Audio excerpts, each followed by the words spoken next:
So we're going to go ahead and get started.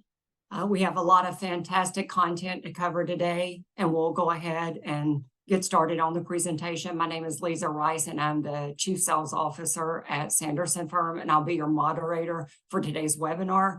We appreciate everyone taking the time to join us for this important topic on conditional payment fundamentals, covering best practices and common mistakes. So I'll go ahead and introduce our dynamic speakers for today. We have two of the top speakers in the industry to discuss today's topic. Heather Swartz Sanderson is the founder and CEO of Sanderson Firm. Heather's one of the foremost nationally recognized experts in Medicare secondary payer. For more than 15 years, Heather's been devoted to providing simple, straightforward MSP compliance solutions, including legal guidance, support, strategies, as well as MSP education to the insurance and legal communities. Joining Heather today is Kayla Pigeon. Kayla is an attorney and is over our recovery department here at Sanderson Firm. She has over 7 years experience in Medicare secondary payer compliance, and she manages all of our conditional payments related to Medicare liens, Medicare Advantage, ALJs, Department of Treasury, and Medicaid liens. So I'll go ahead and turn this over to Heather and Kayla so they can get started. Great. Hello, everyone. Thank you so much for joining us today. The main topic of our presentation is conditional payments. But before I dive into the presentation, I want to do just a brief couple-minute update on two really wild MSP updates that have happened, not necessarily 100% related to conditional payments, but MSP related. Just really briefly, I want to make sure you're all aware that the final rule for Section 111 reporting civil monetary penalties has been finalized. We just learned this just last month, and the final rule will go into effect in October of 2024, and Medicare will now be able to issue penalties against non-compliant insurers that report either their settlements or their ongoing responsibility for medical late. They'll be able to fine these insurance companies and self-insured entities up to $1,000 per day per claim. And then Medicare has let us know that they will be auditing responsible reporting entities. So I just want to put that out there in case you weren't aware about the Section 111 final rule. That's a significant update.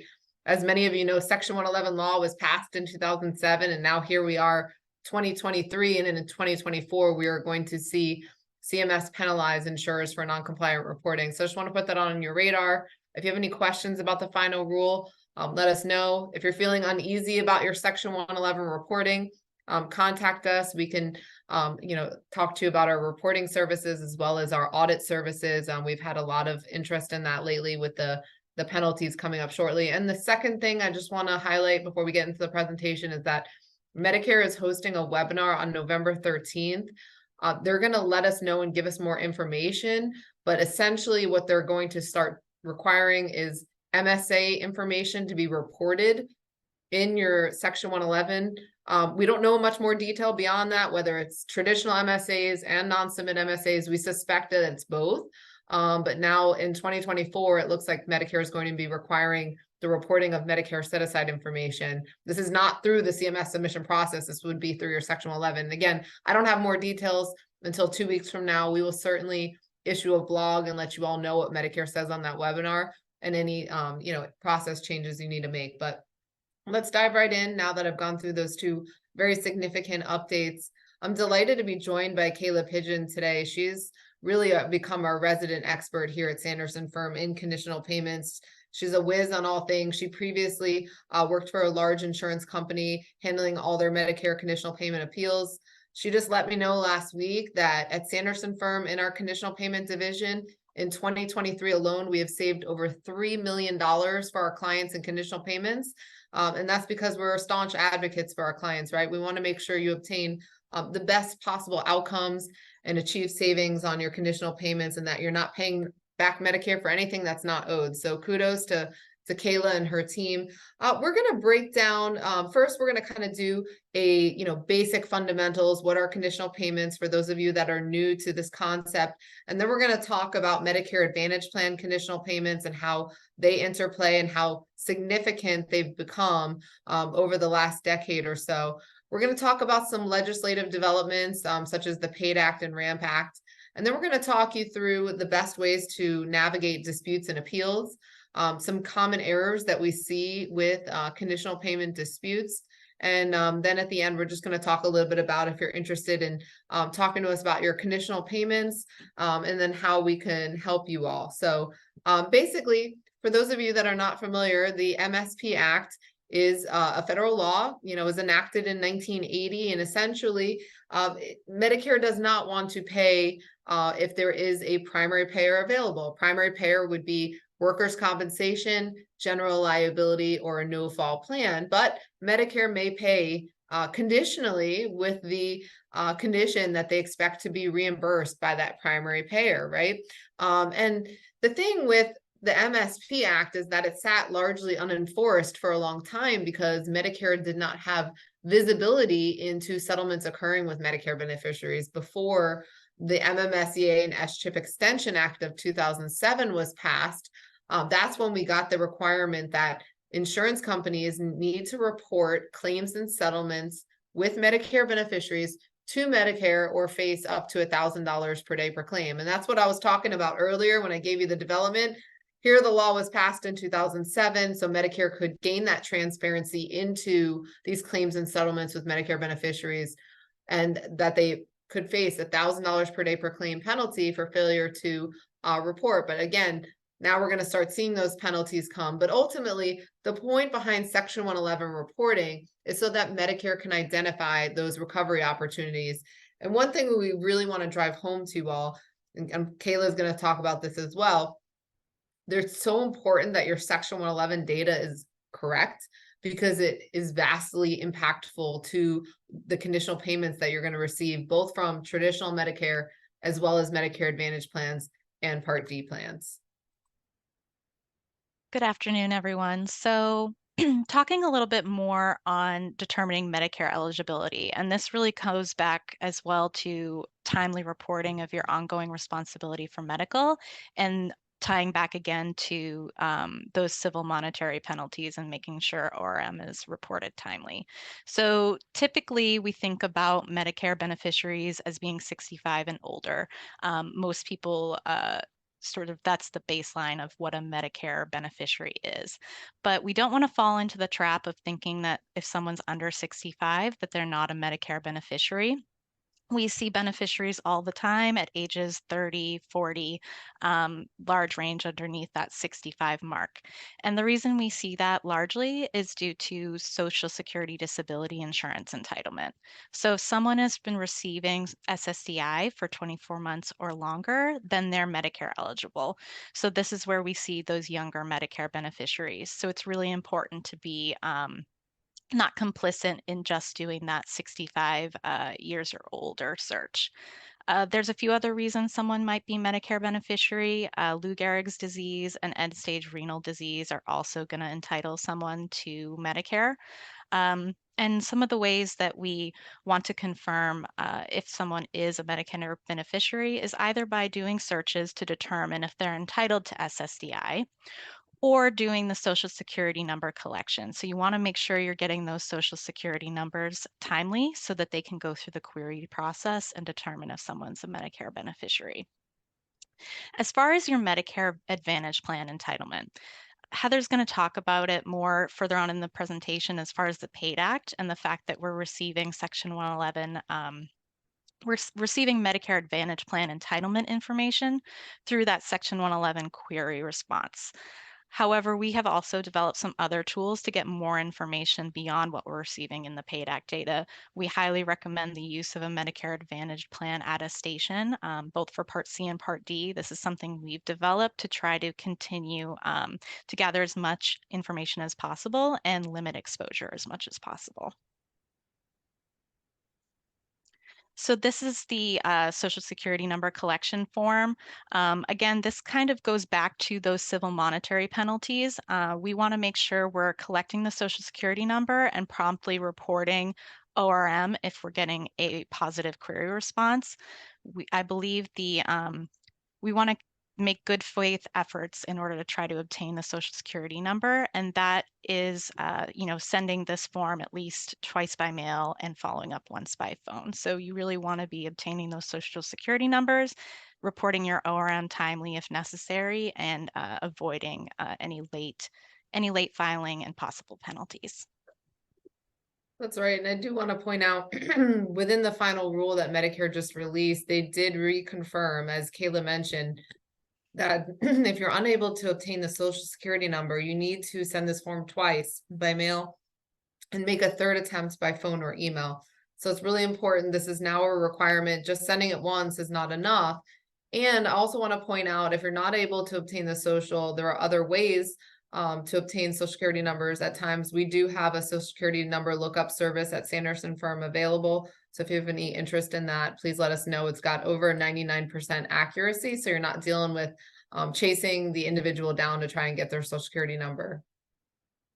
So traditional Medicare conditional payments, this is what we mostly think of when we think of conditional payments, right? Those payments made by Medicare for which Medicare seeks reimbursement, those liens, if you will, those payments made pre-settlement. But as Kayla mentioned earlier, it's really important to keep in mind that conditional payments are not only made by traditional Medicare Part A and B, but conditional payments are also made by Medicare Part C, also known as Medicare Advantage plans, and they're also made by Medicare prescription drug plans, which is also known as Medicare Part D. If Medicare is not recovered for conditional payments and they actually have to file a lawsuit to recover those conditional payments, they may collect double damages. And essentially, even if you've already paid the Medicare beneficiary as the primary payer, you can still be subject to double damages, even though you've already paid the Medicare beneficiary. I want to be clear that your settlement agreement does not protect you as against Medicare's recovery. You can shift the burden of reimbursing Medicare to the Medicare beneficiary or their attorney. However, if they do not reimburse Medicare, there is still a private cause of action by Medicare for double damages against the primary payer, regardless of what your settlement agreement says. You may have an indemnity contractual right to get reimbursed from the claimant or plaintiff attorney pursuant to your settlement agreement, but as against Medicare, it's not defensible. That's why we recommend direct payment to Medicare by the primary payer, so that you're not subject to this double damages. And again, we don't recommend reliance upon the plaintiff attorney, again, because that does not protect the primary payer as against conditional payment recovery or double damages. And this double damages right accrues 60 days after the settlement check.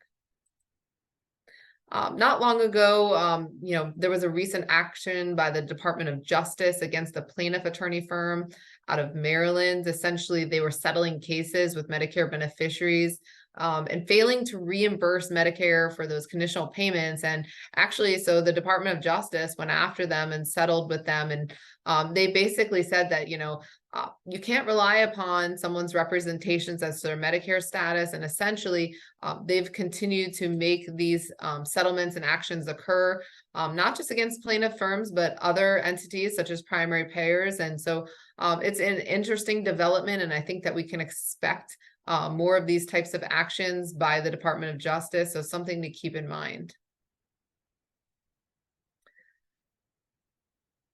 Also, as far as conditional payments, we've seen significant development in conditional payment recovery since 2011, right? So in 2010 is when Section 111 really started. Even though the SCHIP Extension Act was passed in 2007, Medicare didn't require the Section 111 reporting until 2010. And then since 2011, we've seen a significant uptick in Medicare's recovery because they now have the data to pursue recovery. And in 2015, another significant development was that Medicare added another contractor. Before 2015, there was just one contractor at Medicare recovering conditional payments, and that was the BCRC. And they typically would not recover conditional payments until a settlement occurred or the claimant died. But since 2015, when CMS brought on the CRC, the Commercial Repayment Center, we've seen a significant uptick in conditional payment correspondence, because what the CRC has been doing since 2015 is they seek recovery on open ORM claims, on claims where medical is open. And if you have a claim open, let's say a work comp or no fault claim with ORM, and it's open for a long period of time, you may see several notices throughout the life of the claim where Medicare is seeking recovery. So that was a big change as well. And again, as I talked about before, there's exposure to double damages if you're relying upon the plaintiff attorney for reimbursement. And the statute of limitations pursuant to the SMART Act is that Medicare has 3 years from the settlement date to initiate conditional payment recovery actions. So it's really important that you're reporting your TPOC, your settlement, to Medicare, so that we're triggering that 3-year statute of limitations, right? And the other thing to note is that when you get conditional payment letters or demands from either Medicare or traditional Medicare or Medicare Advantage plans, they're not filtering or not sending demands because of the statute of limitations. It's a defense you have to assert, right? So if you're looking at charges that are 3 years, or more, and you've properly reported your settlement, we certainly want to dispute that with the statute of limitations. So best practices is to proactively identify Medicare conditional payments, and certainly, work with a vendor that specializes in this. I know that we see, and Kayla perhaps could speak to it, but we see a good number of insurance companies doing their Medicare conditional payments in-house, and that's fine. But we do see sometimes where they're not as experienced in it, where they might label the correspondence going to Medicare with the incorrect type of dispute or reconsideration. Maybe you can speak a little bit to that, Kayla, what you're seeing when you see folks trying to go it on their own. Yeah, we see a whole wide range of things going wrong when conditional payments are done in-house. Whether that's confusion between the fact that there's 2 different recovery contractors and who they're dealing with, whether that's the labeling of disputes or what needs to be included in disputes. Additionally, adjusters are really busy. They're getting a lot of information, a lot of documents on a daily basis, and sometimes we find that conditional payments can fall through the cracks.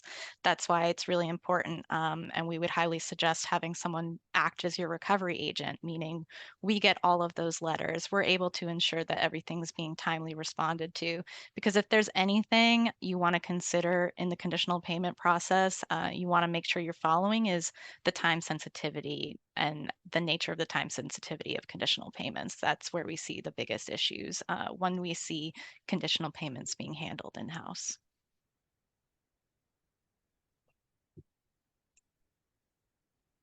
So as Heather was saying, Medicare utilizes 2 recovery contractors, and they have since October of 2015. Now, these recovery contractors handle recovery very differently. So it's really important to understand the differences between the 2 of them. The first recovery contractor we're going to talk about is the Commercial Repayment Center, commonly referred to as the CRC. The CRC is going to handle what I like to call ORM yes claims. So claims where we have ongoing responsibility for medical reported as yes. What types of claims are those? Those are going to be your accepted workers' compensation claims or your no-fault claims, so PIP, MedPay, that are accepted. The recovery actions will happen as soon as that ORM is reported. You should see leads being created with the CRC. The debtor in this scenario is going to be your responsible reporting entity, or RRE. So that means if it's a self-insured carrier, self-insured, they're going to be the RRE. If it's a carrier, they'll be the RRE. And someone like us, Sanderson Firm, will require a letter of authority on that RRE's letterhead in order to act on your behalf. I'll talk a little bit more about the letters that are involved specifically with the CRC, but they are exactly the same as when we're talking about a BCRC recovery action. The most important thing to keep in mind when we're talking about the CRC is that ongoing responsibility for medical, meaning that there's going to be ongoing recovery. So there's going to be recovery actions throughout that life of the claim until settlement, until ORM is terminated. So that means there will be multiple case IDs throughout the life of the claim. That's something we see people get confused about. I handled this case ID, everything should be all set. And that's really not the way it works anymore. You'll see multiple recovery actions occurring over the life of that claim. So this is different with the Benefits Coordination and Recovery Center, the BCRC. You want to think of the BCRC, I sometimes like to think of them as the ORM no recovery contractor. So that means we're talking about our liability cases. If a case is going to settle, that recovery action will be the liability. If a workers' compensation claim has settled, so now we've terminated our ongoing responsibility for medical, that recovery action will also be with the Benefits Coordination and Recovery Center. So really what the Benefits Coordination and Recovery Center is recovering on is your settlement. So when a TPOC is filed, your total payment obligation to claimant, that will get reported through your Section 111 reporting to Medicare. And based on that TPOC, they will create a lead or a case. Now, this is different than the CRC in that typically we refer to this as a final demand. So rather than having those continuous case IDs, the BCRC will create one final demand. They'll do one final sweep of the case. And that will be, once that case is resolved, you won't continuously see cases being developed related to that settlement.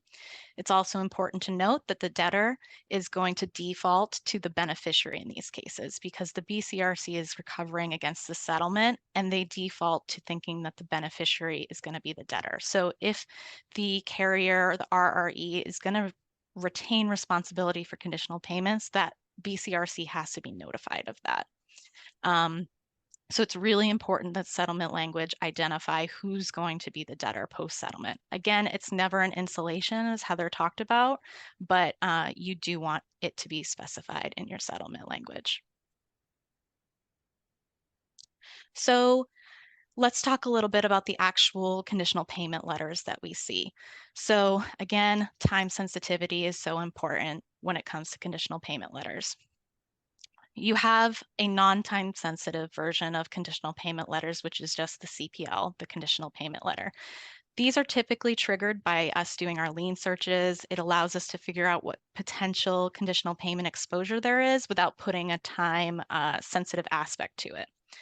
The next type of letter we'll see is a conditional payment notice, or the CPN. Now, these are extremely time sensitive and they're typically issued by the CRC on their own accord. If they've identified a large amount, that's typically when you see the CPNs being issued. Now, these have a 30-day deadline, so they're very time sensitive. It's super important to respond timely. The reason you want to respond at CPN level is because you're still at what we call a dispute level. So it's a little bit more informal. It's easier to get your arguments across. You really want to try to get your arguments in at that CPN level. If nothing is sent, no response has been sent to that CPN, we typically see the demand automatically issue at the 30-day mark. Not always, but pretty much always that demand will be issued. There's two really important time-sensitive things to keep in mind when we're talking about conditional payment demands. The first one is they'll give you a date that's 60 days after the date of the demand, and that's when your interest starts to accrue. The interest is subject to federal rates, so it's actually different for every case ID, but it's important to note that your interest will start to accrue after that 60 days. And then you have 120 days from the date of the demand to appeal. So again, really important to make sure you're hitting those appeal deadlines prior to the 120 days. At that 120-day point, the debt will get sent to the Department of Treasury. Now, there is an interim letter. We call it the ITR, the intent to refer letter. The timing of when Medicare actually, CRC, BCRC, whoever we're dealing with, sends that ITR letter has changed over the years. In the past, we were seeing it at that 60-day mark. Unfortunately, that's not what we're seeing anymore. Usually by the time you're receiving the ITR, your appeal response deadlines are either gone or you have a day, 2 days. So it's really important that if you get that ITR, that action is taken immediately. And then one other thing I will mention about the ITR is that if you have appealed, like let's say the demand issued, you've appealed timely, that ITR is going to automatically issue at that 120 days, even if you have done everything that you needed to do. So don't panic if you get the ITR. it's really a moment to look at the case, make sure everything has been handled correctly.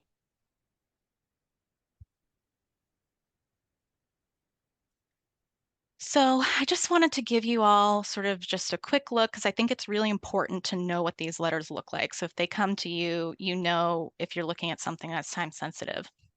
Here's a conditional payment notice. It gives you the exact response due date. One other thing I want to point out about this letter is that in bold it says, "This is not a bill. Do not send payment at this time." This is actually super important. I've seen payments go out at CPN level, and that can get really tricky. Medicare does not consider it an official demand, an official debt, until that demand has been issued. So if you're issuing payment at the CPN level, you're opening yourself up to potentially having a payment go awry. This is your demand. Again, you're seeing your 2 time sensitive responses there. Don't be fooled by the response due date for payment. That just means that at that date, that's when your interest starts accruing, and then that second date is when you need to get your appeal in by. Here's your ITR. Again, the ITR never contains any new information. It's really just a summary of what has already happened. And when you get that ITR, you want to get us involved. We'll take a look, make immediate action. And this is our dreaded Department of Treasury letter. These will issue if the file has actually indeed gone to the Department of Treasury. Typically, however, by the time you're getting one of these, something has been at Treasury for a while. So if you get that ITR, expect that that debt has gone to Treasury. Very, very helpful to know the difference between the types of correspondence coming out of the BCRC and CRC.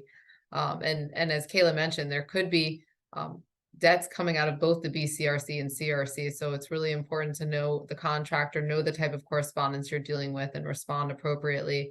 Now I want to shift and talk a little bit about the difference between Medicare Part A, B, C, and D, and how these conditional payment recoveries go. So traditional Medicare is Part A and Part B, right? Now also Medicare Advantage plans, Medicare Part C, are gaining significant popularity, right? Just recently, the statistic was released that 50% of the Medicare population is enrolled in a Medicare Advantage plan instead of traditional Medicare. Now, Medicare Advantage plans are your private plans, right? These would be United Healthcare, Humana, Aetna, Cigna. There's thousands upon thousands of Medicare Advantage plans across the country. And generally, the reason that most Medicare beneficiaries, or at least half of the Medicare population at this point, which is expected to increase, is enrolling in Medicare Advantage plans is that generally Medicare Advantage plans provide the same or better benefits than traditional Medicare. Also, it's important to note Part D prescription drugs, Medicare Part D, right? Generally, traditional Medicare does not pay for prescription drugs. So if a Medicare beneficiary wants prescription drug coverage, they must enroll in a Medicare Part D plan. Medicare Part D is also private. So the same types of Medicare Advantage plans generally offer Part D plans as well. And over 90% of the Medicare population has a Part D plan, which makes sense so that individuals can get their prescription drugs. It's really important to note that if you're dealing with the BCRC and CRC, that the BCRC and CRC only gives you the traditional Medicare Part A and B conditional payment information. Same thing with the MSPRP, the portal, right? They're only doing the conditional payment recoveries and only know about the conditional payments that might be owed on Medicare Part A and B. And I think this is misunderstood because you might get a zero paid claim letter out of the BCRC and CRC and think, I wonder where the conditional payments are. I bet you they've been made by a Medicare Advantage plan. And so it's really important to know that the Medicare Advantage plans and the Part D plans do these conditional payment recoveries themselves. It's not done through CMS. They do the recoveries themselves. So let's talk about that a little bit more. So again, examples of Medicare Advantage plan providers would be your Humana, Kaiser, Aetna, United Healthcare. Generally, we see those like big five or so as the most common, but there are some more regional Medicare Advantage plans across the country that people are enrolled in. And generally, at this point, as I said, 50% or 30 million individuals are enrolled in Medicare Advantage plans alone. Also, beneficiaries can opt in and out of different types of Medicare on an annual basis. At the end of every year, they can choose. So if you've had a claim open for a number of years, it's very possible that your individual has been on various Medicare Advantage plans, maybe even traditional Medicare, as well as Part D. So it's important to know that it might just not be one type of Medicare that you're dealing with on the conditional payment front. And you know, the private Medicare health plans, they must be reimbursed just like Medicare too, and they do have the same rights of recovery for double damages if they're not reimbursed. There's been established case law over the last decade. I know that in 4 circuits in particular, federal circuits have established that Medicare Advantage plans have the same rights as traditional Medicare to seek double damages if they're not reimbursed. So they can stand in the shoes as traditional Medicare, so they're not something to ignore. Also, we see this a lot. Medicare Advantage plans, a lot of times, if they're not doing the recoveries themselves, they might work with a third-party subrogation company such as Optum, Rawlings, or HCSG. And we can dispute and appeal with these Medicare Advantage plans, just like we can with traditional Medicare, which is great. There's different ways of doing so depending upon the plan. So I do want to talk about also the PAID Act, which was a significant development and something that I personally lobbied for, because prior to the PAID Act, when responsible reporting entities did their initial query of Medicare entitlement through the Section 111 process, Medicare was only returning the Medicare Part A and B enrollment. So the RRE didn't always know if they were settling a case with someone on a Medicare Advantage plan. Yet all this case law was coming down saying that primary payer RREs can be sued for double damages if they don't reimburse the Medicare Advantage plan. But yet there was no way for them to officially verify Medicare Part C, Medicare Advantage plan, and Medicare Part D, the Medicare prescription drugs, right? So I was involved and sat as an MSP expert before the PAID Act. I was an expert on behalf of a large auto carrier that was sued in a federal class action by a Medicare Advantage plan, you know, claiming they were not reimbursed. But at that point in time, because it was pre-PAID Act, they didn't even know that Medicare Advantage plans were out there. They hadn't even received notice of the lien. It was a huge problem and a big mess that I knew we needed to fix. The PAID Act is a simple legislation. All we wanted was for Medicare to now return in the Section 111 query response file the Medicare Part C, the Medicare Advantage, and the Medicare Part D, the prescription drug enrollment information to primary payer RREs, so that they could proactively resolve these Medicare Advantage plan conditional payments and Part D plan conditional payments, and not be hit with a double damages cause of action for some Medicare Advantage conditional payments that they didn't know anything about. So the PAID Act was passed into law, and it became effective on December 11, 2021.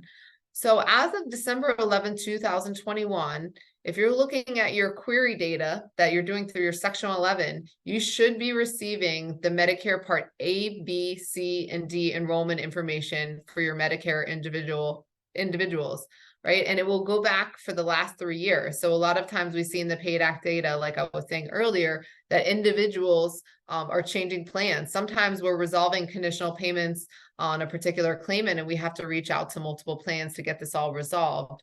One thing that we've noticed at Sanderson Firm is that depending on who your TPA might be or what your claim software might be, we're hearing from some that they're getting the Part C and D information passed back to them, but some claim systems and some TPAs have not really gotten up to speed yet with the PAID Act and are not necessarily passing back this Medicare Advantage and Part D information to their RRE customers. So it's really important that if you're not getting this data, this PAID Act data, that you ask either your TPA or your claim software provider to provide this information, because it's extremely vital to avoid these potential causes of action for double damages. So the ability to have this now, this transparency into the PAID Act data, allows us to proactively resolve these conditional payments, address these conditional payments, and potentially avoid double damages litigation.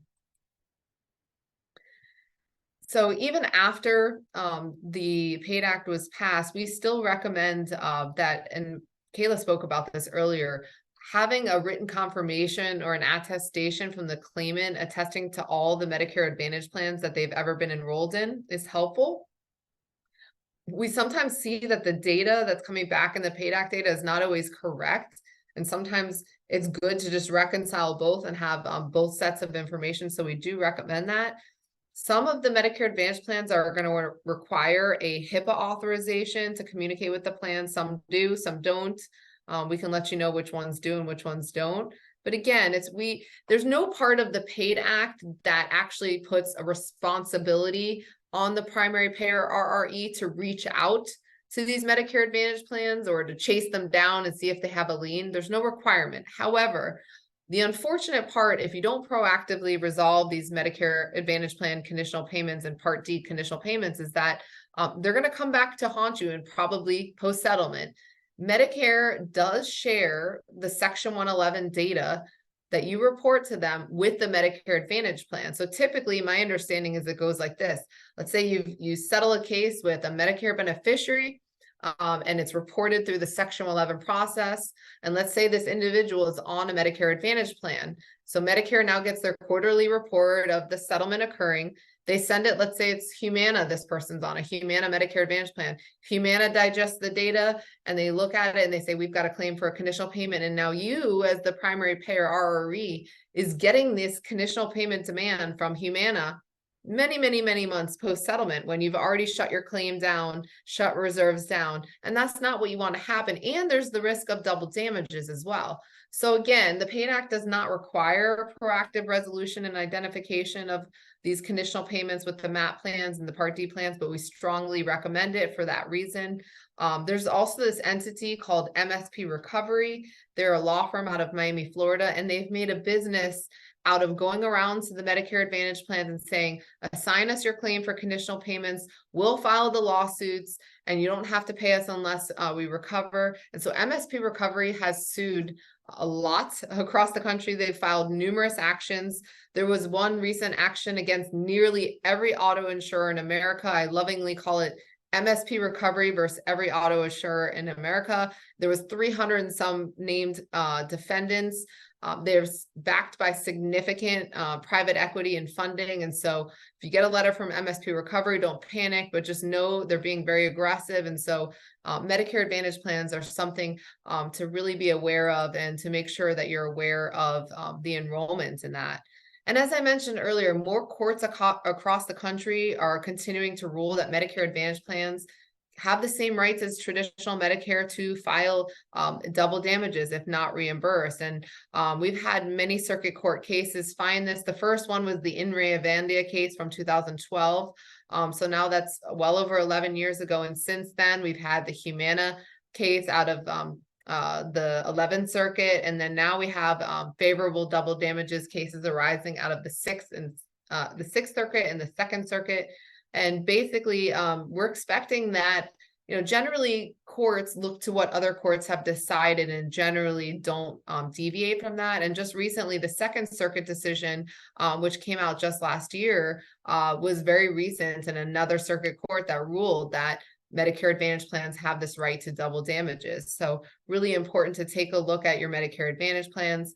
The RAMP Act, I'm just going to briefly discuss this. This is the pending law that some folks with the MARC Coalition are trying to push for. Basically, what they're trying to do is eliminate the private cause of action entirely so that these Medicare Advantage plans could not file these double damages lawsuits. It would be great if it was passed, but it's been reintroduced in Congress, I think, for 3, 4, 5 years now, and it seems to not gain any traction. We think it might be reintroduced again, but just something to keep on your radar. So this is an example of the attestation that we've been utilizing to try to find out all of those MAP plans involved. We just see this as a helpful tool. We have, a healthy distrust of the PAID Act data, so we want to make sure that we're getting all of the information accurate, especially since we're only getting the past 3 years of data, especially when we're talking about workers' compensation claims. A lot of those dates of injury predate the PAID Act as well as when they became Medicare beneficiaries. So there's a lot of other potential MAP plans out there that could be involved in any potential settlement. We are also seeing that when we're requesting liens from these MAP plans, sometimes they're requiring the plan number. So that's another thing that we ask for in the attestation to hopefully, speed up the process of getting any Medicare Advantage plan liens and not holding up settlements. And then this is, as Heather talked about, MSP recovery. This is an example of one of the demands that they send. If you get one of these, this is definitely the time to get us involved. But this is just an example of what they're going to look like. Yeah, and this one is wild because they're actually asserting that they're owed double damages when they have not even filed a lawsuit. And just to be clear, Medicare Advantage plans don't have the right to double damages until they file a lawsuit. I think MSP recovery here was throwing, at the wall to see what sticks. So again, another reason to get us involved. And these MSP recovery letters are still floating around. So let's talk a little bit about the disputes and appeals process. So I briefly talked about how we have those sort of informal disputes that happen when we're looking at non-time sensitive conditional payment letters, or we're looking at those time sensitive conditional payment notices. Once we're beyond those letters and we move to the demand status, that's when we move into that 5-level administrative appeal process that Medicare has established.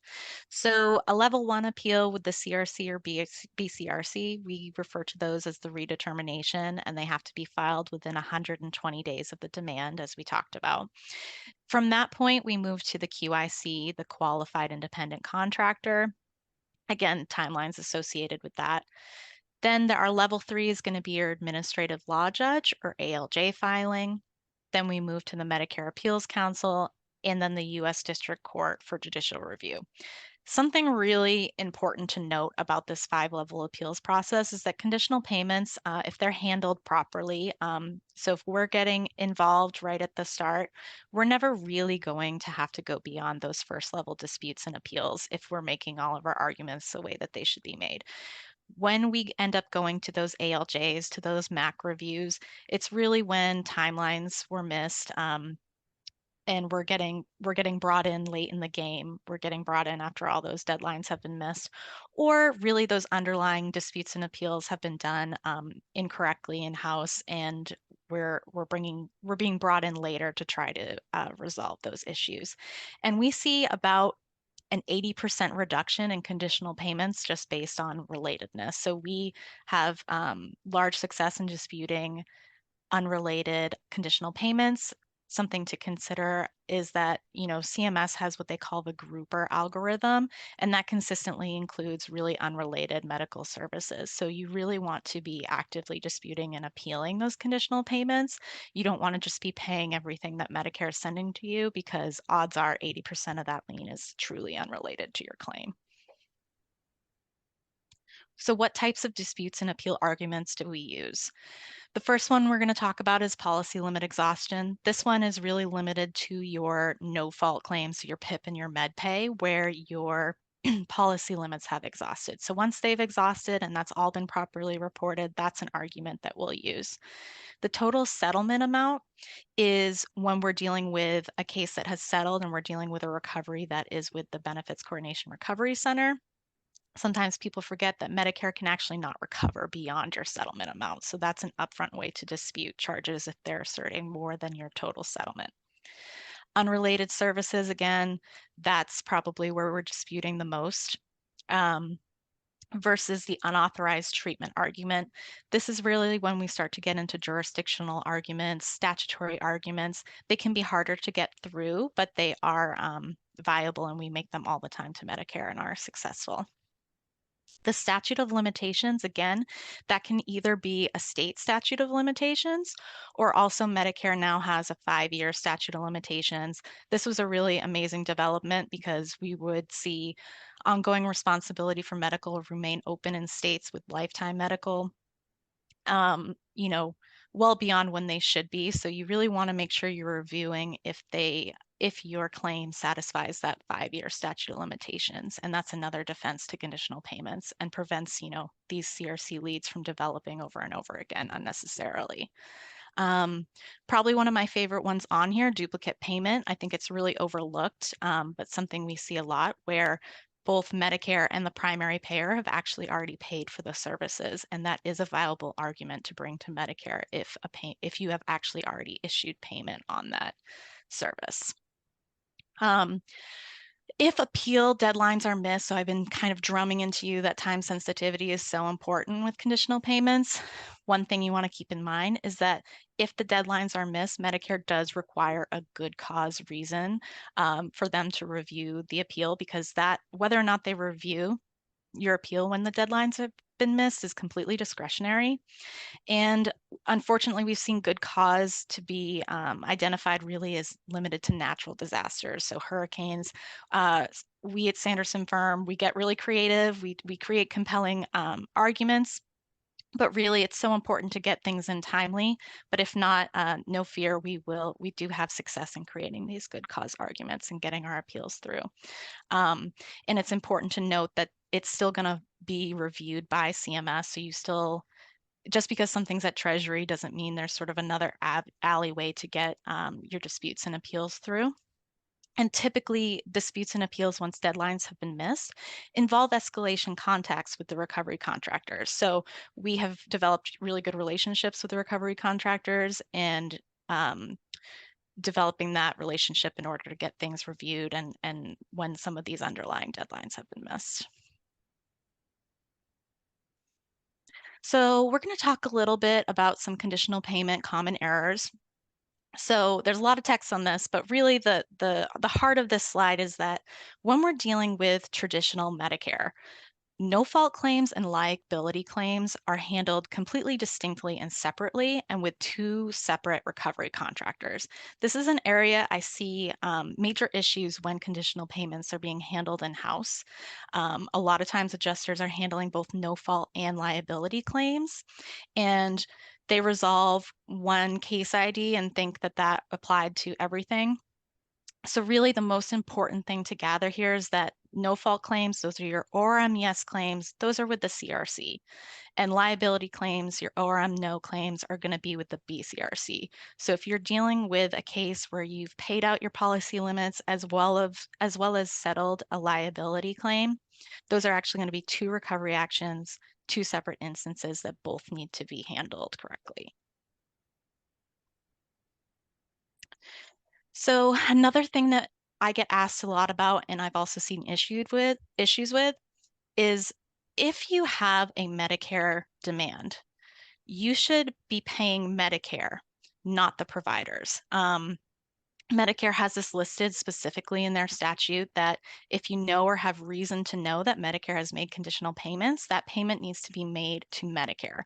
If in that instance you pay anyone else, they actually can still recover against you. So you can end up making duplicate payments in that instance. So really important, if you know or have reason to know Medicare made those conditional payments, Medicare takes priority. Those are the ones, they're who you need to be paying.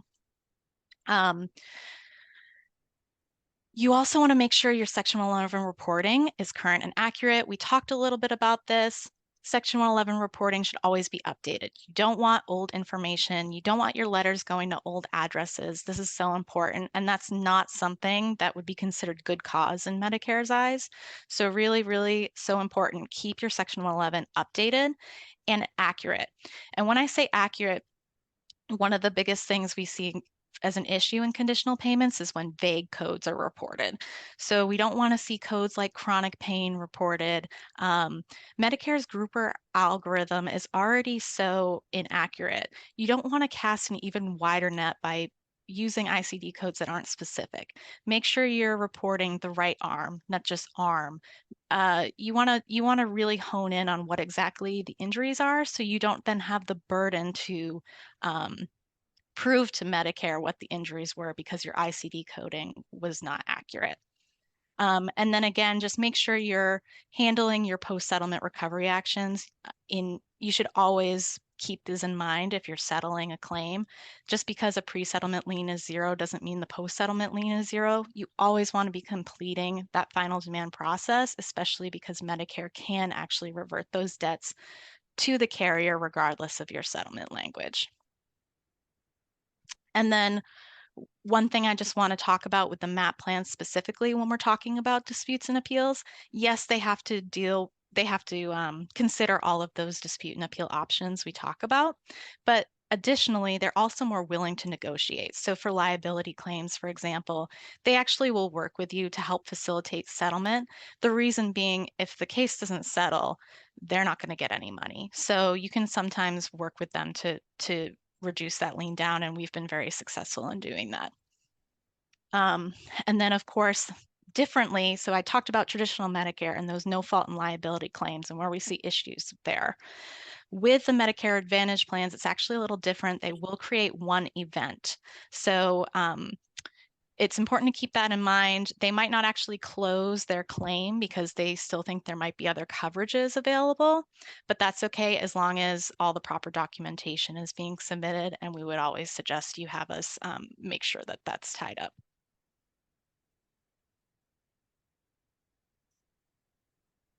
All right, so just lastly, just to wrap things up, and then we're going to move into our final wrap up and Q&A, but make sure that your Section 111 data is accurate. Make sure you're timely responding to these disputes, you know, enlist an expert where needed, and understand the different type of contractors and correspondence you're receiving. What I foresee in the future, we're going to continue to see Medicare Advantage plans establish their rights to double damages across the country. We're starting to see them, you know, maybe more aggressively reserve the debtor, being the RRE, and they're definitely taking a more aggressive stance on this subject. And also the MAP plans are varying, and as Kayla mentioned, some require a plan number, some don't. But essentially, this is a growing area and something you should focus in on if you haven't. Again, you know, traditional Medicare, as far as they go, that's going to continue. Those letters are going to continue, and they're going to keep using that Section 111 data to drive their recoveries. And just to briefly notate that Sanderson firm focuses on all things Medicare compliance. That's all we do. So anything from Medicare set-asides to alternatives to Medicare set-asides, medical cost projections, Medicare MAP Part D and healthcare lien resolution, as well as Medicaid lien resolution. We also provide Section 111 reporting, guidance, and audits with Section 111, as well as the SSN date of birth research. Because we are a law firm, we also provide settlement release language, provide MSP legal advice, opinion letters. We can also assist if a injured worker is having problems with the coordination of benefits and SSDI verifications. If you want to make a referral, you can do it one of 3 ways. You can go to our secure online portal, make the referral online. You're able to upload any file material that goes along with that referral. You can also email referrals@sandersonfirm.com, or you can call it in at the number on the screen. And below is just the information if you're wanting to refer for allocation, the items that we'll need. So we have a lot of questions. I'll go ahead and jump in to the first one. Where should we look to be sure the addresses we are using are correct? Not sure what addresses they mean.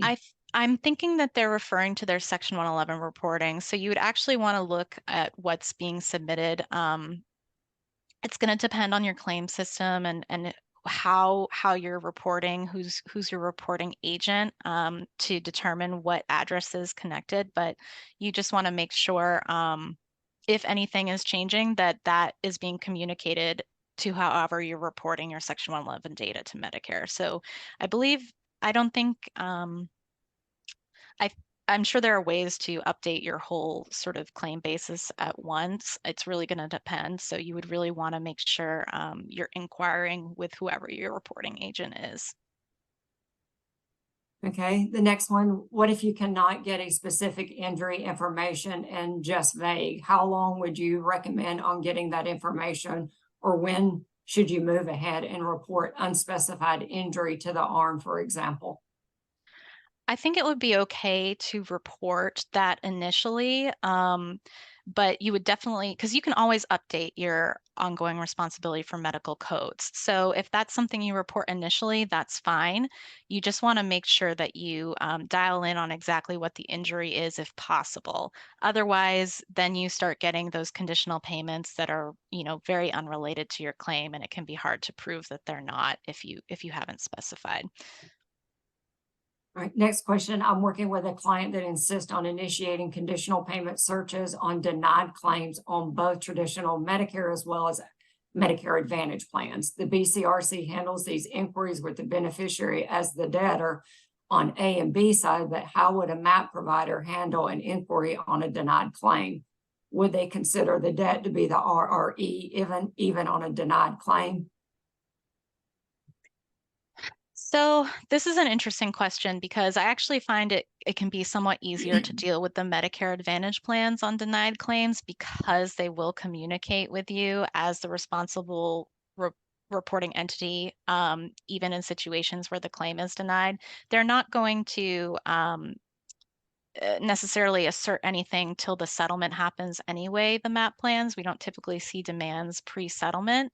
So you should be all right to do those investigations on those denied claims and then get a good idea of what that potential exposure is against the settlement, as opposed to then having sort of what we consider more like the traditional Medicare way of doing those initiating liens prior to the settlement. Next, does a Medicare addendum attached to the release give any protection?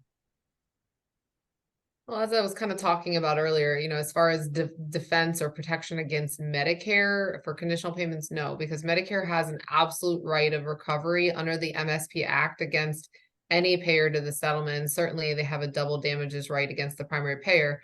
Let's say you punt the conditional payment reimbursement obligation to the Medicare beneficiary or their attorney. As I was saying earlier, that's fine. And I'm sure you're going to include some indemnity language, but if Medicare has to pursue recovery against the primary payer, even though you've already paid the Medicare beneficiary, you're going to have to reimburse Medicare and then try to enforce your indemnity agreement as against the plaintiff. So that's why we recommend direct payment to Medicare by the primary payer. Right. Are our medical applications, which ask for SSN, date of birth, etc., and may be sent several times to a non-responsive injured party, also good enough to count as good faith attempt via mail? Medicare hasn't exactly specified, that the CMS affidavit we showed you earlier has to be used. I do think to make it defensible that you tried to seek someone's social security number, that it should be clear on that. You should probably just default to using the CMS affidavit so there's no question. If you decide not to, it needs to be clear that you're seeking this information so that you can comply with the MSP Act and so that the Medicare beneficiary is aware of your need to comply. But it is still disregarding that. But ultimately, the CMS affidavit would be just more ironclad to use. Do the Medicare Advantage plans fall under the Medicare recovery laws? Yes, and in fact, they have the same rights as traditional Medicare and can file actions for double damages. And in fact, as I was talking about earlier, they've been much more litigious than traditional Medicare. They're the ones really filing actions as of late, trying to enforce those rights. Yeah, and I would just add to that they're also more active in reverting the debts to the carrier as well. So we see them using that right post-settlement as well more often. Is obtaining the SSN without the beneficiary's permission against Medicare rules? No, it is not.